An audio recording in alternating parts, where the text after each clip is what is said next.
Have you ever wondered how to know if you're truly blessed after turning 50?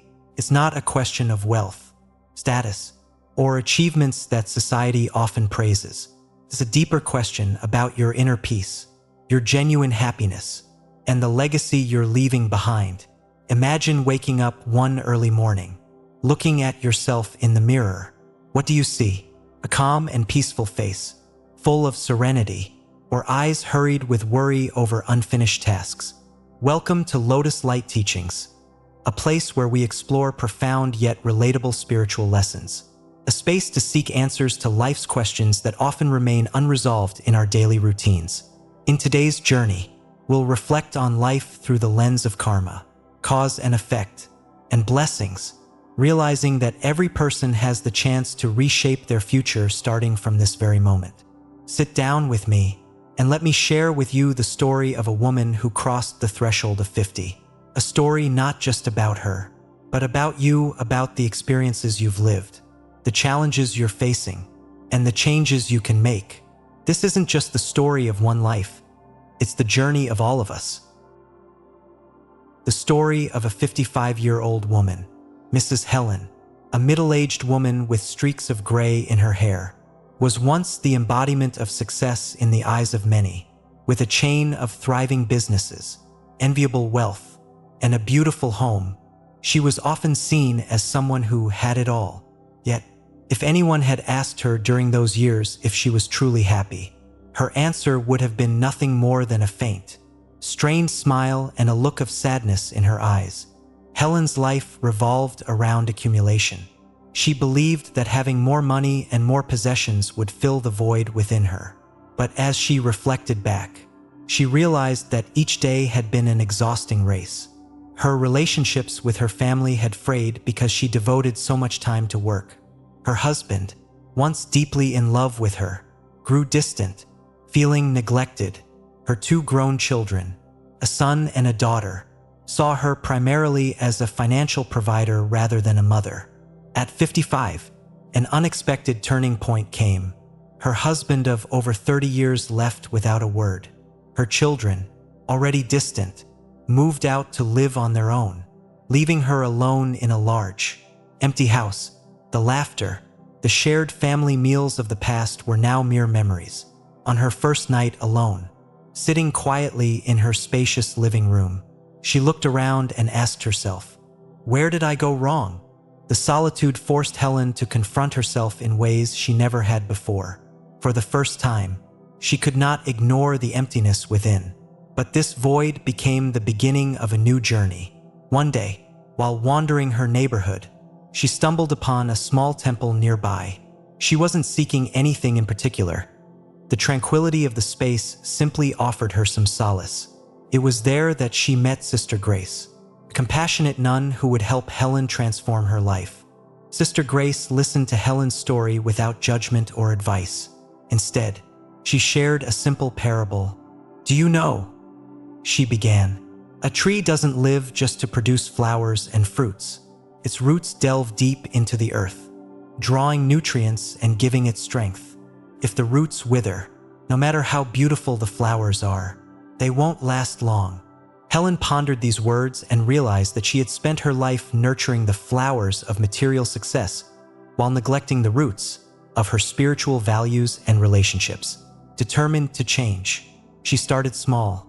She learned Buddhist teachings, performed acts of kindness, and gradually let go of her selfish and hurried habits. Helen began with simple gestures, going to the market, cooking a modest meal, and inviting her elderly neighbors to join her. She volunteered at the temple, helping to distribute food to those in need. Initially, these actions merely eased her loneliness, but over time, they led to a profound transformation. The emptiness inside her began to fade. Each morning, she awoke no longer haunted by anxiety or unfulfilled expectations, but with a newfound serenity and lightness she had never experienced before. The most significant change was in how Helen perceived life. She no longer felt the need to control everything. She learned to let go and accept things as they were. As a result, she not only found peace but also earned the respect of those around her. Her children, noticing the changes in their mother, began to reconnect with her. They were surprised to see a woman who had once been consumed by work become calm, approachable, and warm. Family dinners returned, filled with laughter and joy, something Helen had thought she'd lost forever. Helen's story is a testament to how a shift in mindset can transform an entire life. From someone obsessed with accumulating wealth, she learned to accumulate blessings instead. Her actions not only brought her inner peace, but also planted seeds of kindness in the hearts of those around her. The story of a son and gratitude. Michael, 40, believed he was a good son. He provided financially for his aging mother, arranged for her to live in her own house, and hired someone to care for her, but he rarely spent time with her, using work and his own family as excuses. He always thought his contributions were enough to call himself filial until one day, his mother passed away. Her passing left Michael with an inexplicable emptiness. She had lived a long life, free from major illnesses, and her death was natural.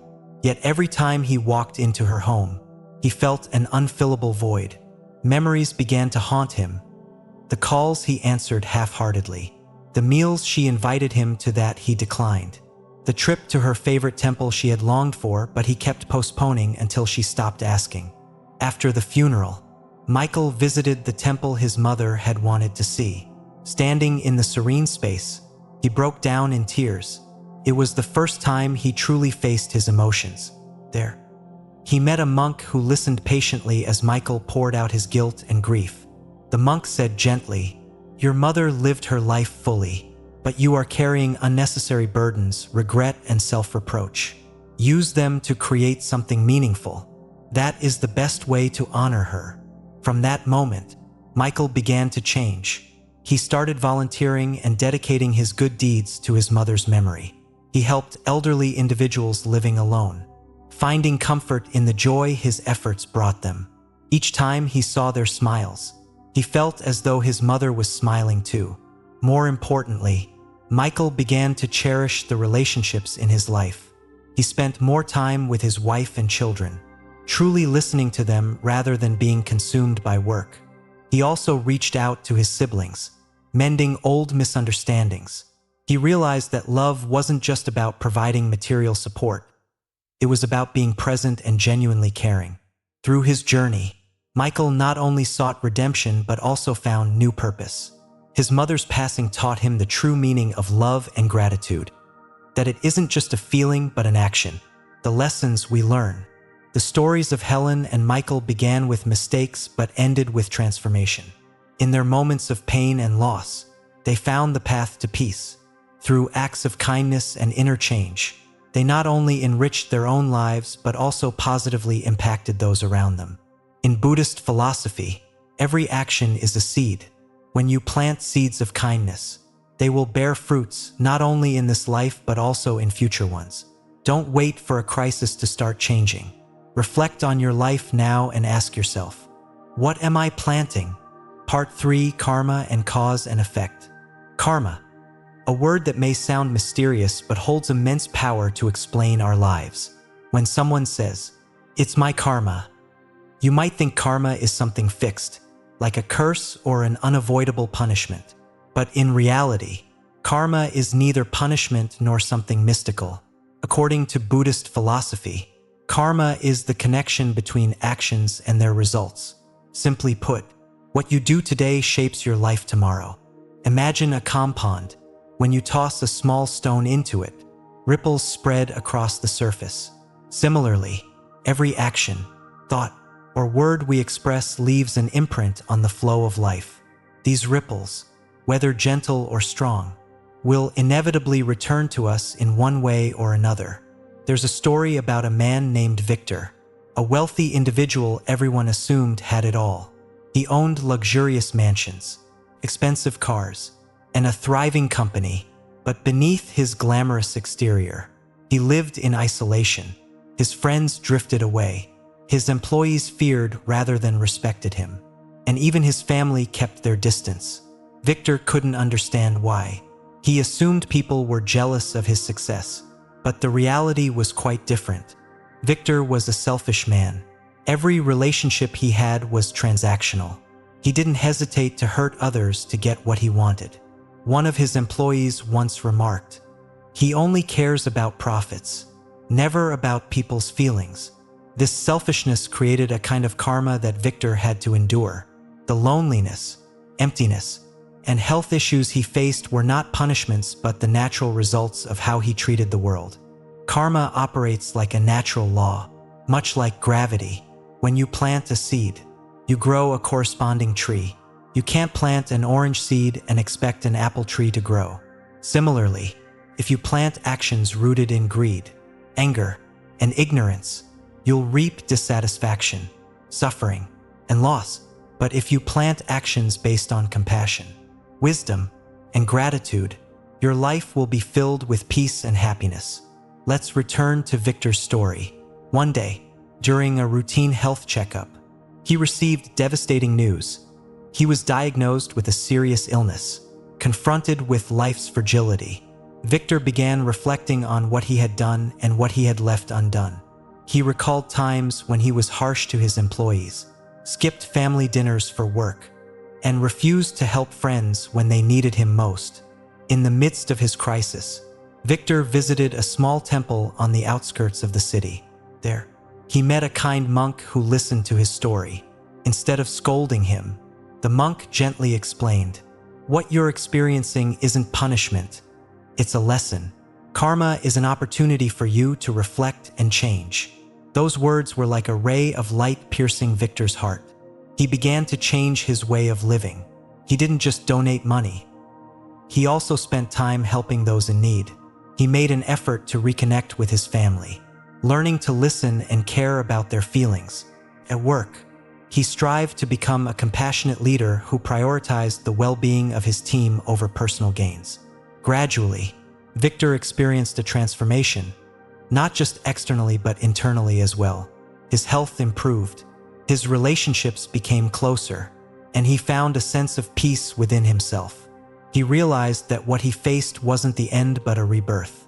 While he couldn't change his past mistakes, he could choose a different way to live in the present and future. Buddhist philosophy emphasizes that karma is not a life sentence. It's like a flowing river, always moving and capable of changing direction. The key to transforming karma lies in awareness and choice. When you recognize that every action you take matters, you become more mindful of how you live. Many people think karma is something unavoidable, but in truth, you're creating your karma every day. At any moment, you can start planting new seeds. When you help others, forgive, or pause to think before acting, you're planting seeds of goodness. These seeds not only transform your own life, but also create positive ripples for those around you. Karma is not punishment, it's an opportunity to learn, grow, and become a better version of yourself. When you understand this, you'll see that it's never too late to begin. Your life, even in its most challenging moments, is fertile ground for sowing seeds of compassion, wisdom, and love. Part 4. The Role of Meditation. Have you ever felt like your mind is a cluttered box filled with chaotic thoughts, worries, and illusions? In Buddhism, this state is known as false perceptions and inverted views. It not only exhausts you but also leads to poor decisions and missed opportunities in life. Meditation, like a gentle lamp, illuminates your mind and helps you clear the dark corners you might have never noticed. Meditation isn't something lofty or reserved for masters. It's a simple practice, like sitting down and observing your breath. But within that simplicity lies the profound power to transform. Through meditation, you begin to recognize the difference between three mental states: accurate perceptions, false perceptions, and inverted views. Imagine standing by a river. The rushing water carries all kinds of debris, leaves, twigs, and occasionally, precious gems swept along by the current. Your mind is like this river. False perceptions occur when you mistake a leaf for a gem, chasing it only to find it holds no value.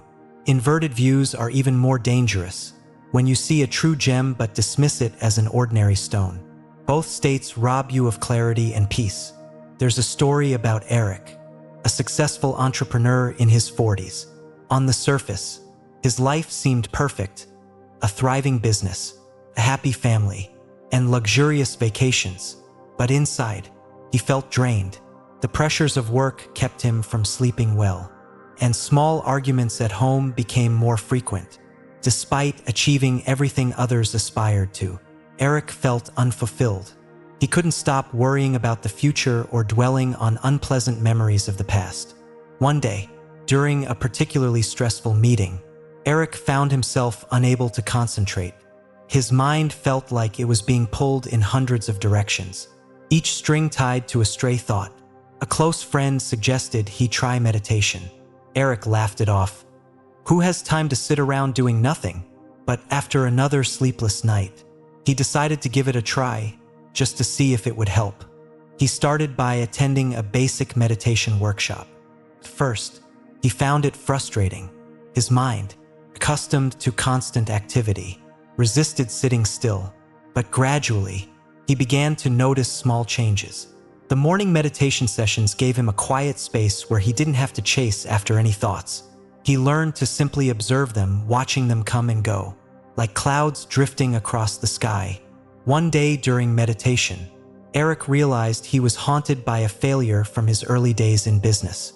Despite later success, he had carried the fear of that failure like a shadow, making him feel he was never enough. This realization was a turning point. He understood that this fear wasn't reality, it was a false perception, a mental image he had clung to. Recognizing it for what it was, he began to let it go. Meditation not only helped Eric manage work stress, but also improved his family relationships. Previously, he would lose his patience with his wife and children, but now he learned to listen and respond thoughtfully instead of reacting impulsively. He discovered that not every argument needed to be won, and that silence could sometimes be the best answer. In his professional life, Eric also changed his leadership style. Instead of imposing his ideas, he became more observant and empathetic toward his employees. This not only created a more harmonious work environment, but also helped his company thrive. Meditation is not magic, but it's a method to reconnect with yourself. Through practice, you realize you are not your thoughts. You are not defined by your past or your worries about the future. You are the stillness behind all of that. A vast space where everything can come and go without harming you. Buddhist philosophy teaches that when your mind becomes quiet and clear, you can see things as they truly are, rather than how you think they should be. This is the power of meditation. It doesn't change the world around you, but transforms how you perceive and respond to it. In doing so, you find peace not from external circumstances, but from within yourself. When you begin meditating, you start planting seeds of goodness. Each minute you spend in stillness is a minute you train your mind to stay in control, rather than letting it control you. This is not just a habit but a path leading to true freedom.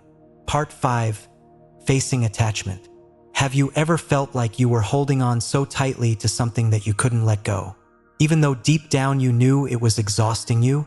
It might be wealth you've spent years accumulating, a relationship that's no longer whole, or even the status and reputation you believe define your worth. In Buddhism, attachment is seen as the root of suffering. But letting go doesn't mean giving up everything. It means learning to live without being bound by what you own or desire. Consider Mark, a businessman once celebrated for his wealth and influence. He owned a chain of popular clothing stores, a luxurious hilltop mansion, and an impressive fleet of expensive cars.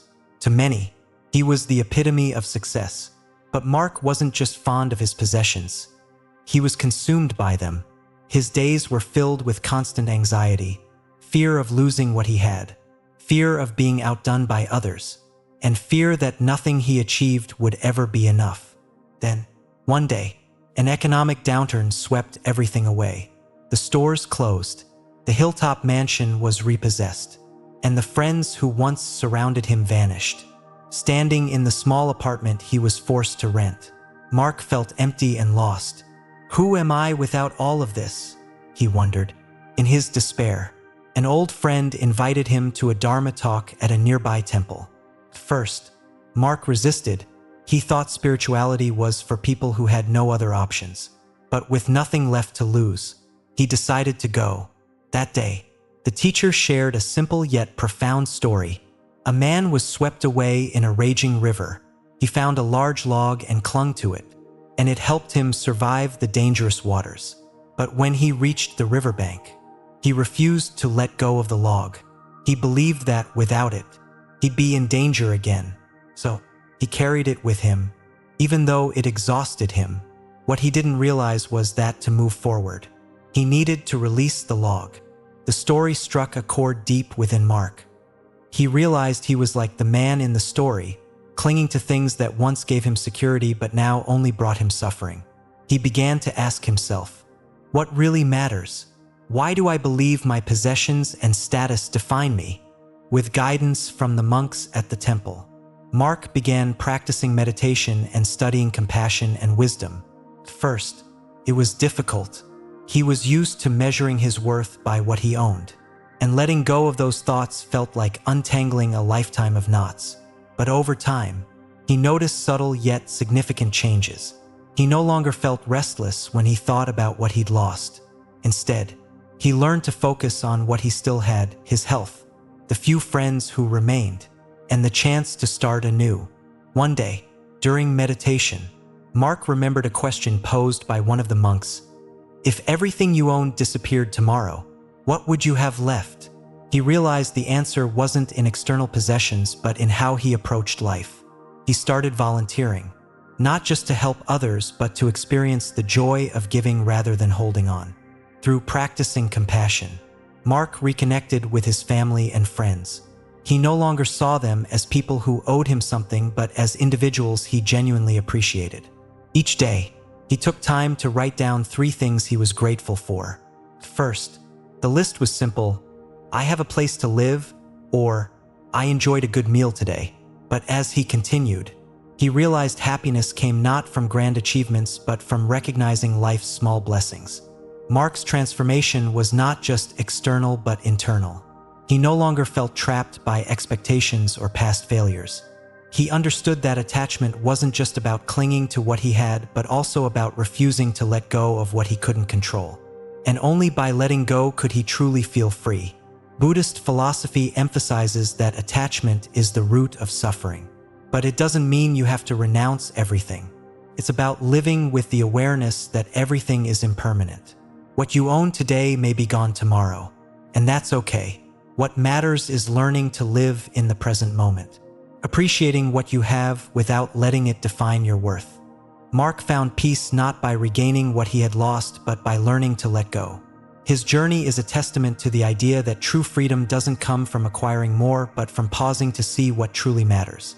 And sometimes, the most important thing you can do is let go of what you once thought you couldn't live without. Moving forward, the path beyond attachment. Mark's journey of letting go was not a destination, but the beginning of a transformative path. The lessons he learned about attachment opened the door to a deeper understanding of himself, his relationships, and his place in the world. Yet, as he continued his practice, he realized that letting go was not a one-time act. It was a continual process of releasing, reevaluating, and reconnecting with what truly mattered. Mark began to see that attachment existed on many levels, not just to material possessions. He discovered attachments to his identity as a successful businessman, to the roles he played in his family, and even to the expectations he held for the future.